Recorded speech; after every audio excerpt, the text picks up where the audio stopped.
All right, let's stay with that story now. Joining me is Omry Makgoale, who is an ANC veteran. Mr. Makgoale, thank you for making time for us this afternoon. The question that many South Africans are asking themselves is why President Cyril Ramaphosa is dragging his feet in terms of making these changes to his cabinet.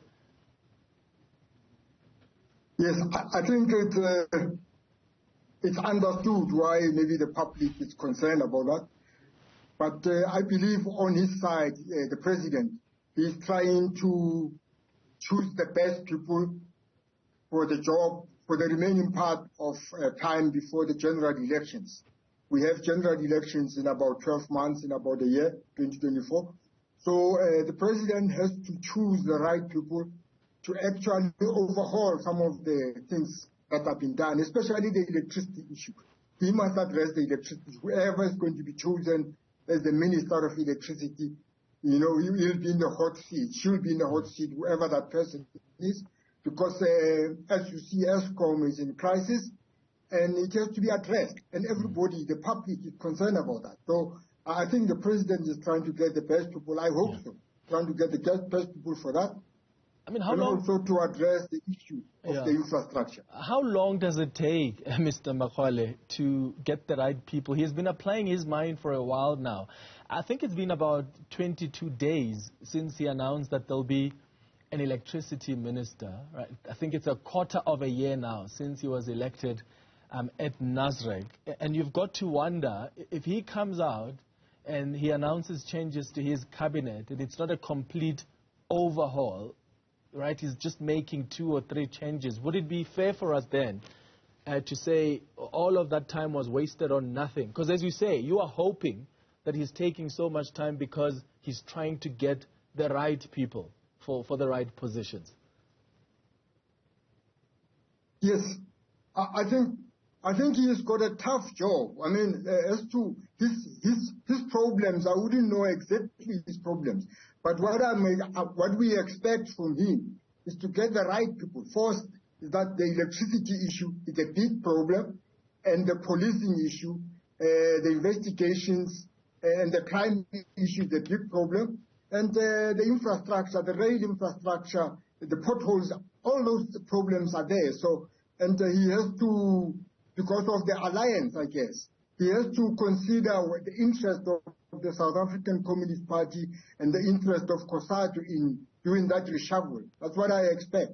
But as to whether he is stuck because of that, I don't know. You see, but we have a serious problem in the country that he must address before the elections. Otherwise, the ANC election fortunes will go down. Yeah. And he has to make sure that it doesn't go down under his watch, because that's important. Under his watch, he wouldn't want to lose elections under his watch. And be remembered for the first ANC leader to lose elections in modern times. I mean, most of the consultations that you mentioned, Mr. Makgoale, have already been done, right? You mentioned the alliance partners.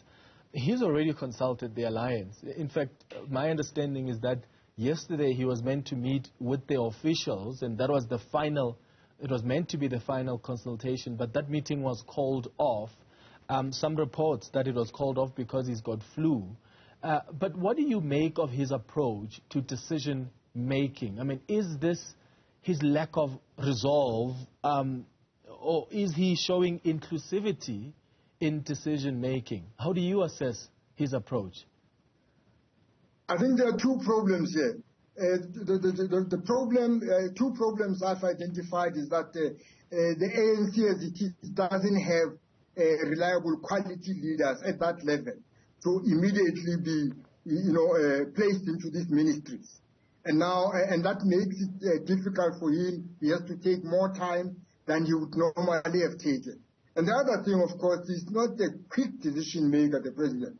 He is known to be considering consensus over a long period, which, of course, is not helpful for the country, because what we need in the country at certain stages, you want to take decisions quickly and address the problems quickly. But he is a person who is known to be taking a long time from negotiations to consensus, and that might not be helpful under emergency. So I think that maybe he has to change and go into emergency mode in some cases. But at the moment, I think it's too slow for the crisis we have. Yeah. And the time is running out. 2024 is around the corner. So if the ANC doesn't have the right people to be appointed at those critical positions, why is it still in government then? I mean, because obviously we're not expecting the president to just go and randomly select people from the private sector and make them ministers, right?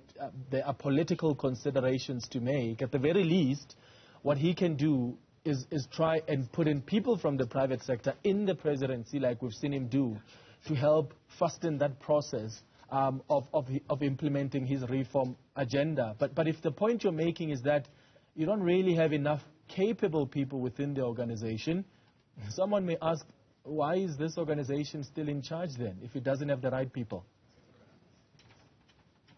I think well, the ANC is in government because it was elected, and it's up to the ANC, of course, to sort out the best people inside the ANC to do the job.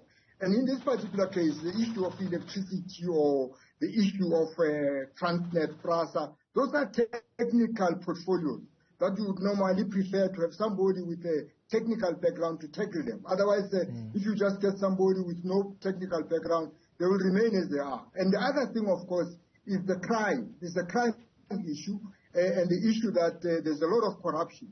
And to address corruption, you need, the police ministry that is, beefed up, in my mind, to be in a position to address the crime issue. Yeah. As we see the cartels all over the place, according to, reports. So you want somebody who is competent in that field to come and address the police issue, and the way necessary, people should be arrested.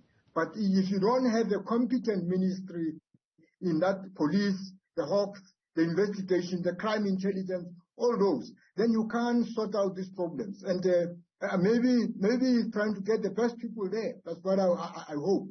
All right, let's hope so. Omry Makgoale is the ANC veteran. Thank you for joining us.